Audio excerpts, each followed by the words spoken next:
আমরা এখন আছি করবা থানার অন্তর্গত চাঁদ সওদাগরের শিব মন্দির স্থানে। আপনারা দেখতেই পাচ্ছেন যে কত প্রাচীন শিলা দ্বারা নির্মিত এই চাঁদ সওদাগর শিব মন্দিরটি। বলা হয় যে চাঁদ সওদাগর নাকি এখানে পূজা করতেন, সেই শিলামূর্তি এখানে স্থাপিত শিবলিঙ্গ।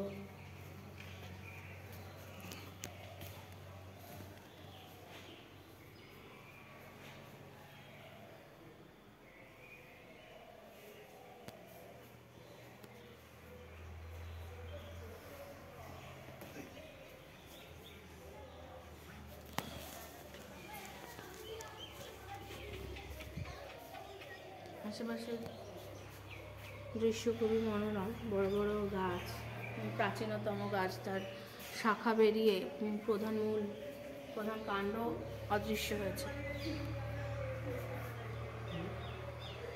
এখানে শিবরাত্রিতে মেলা বসে, চড়কেও মেলা বসে।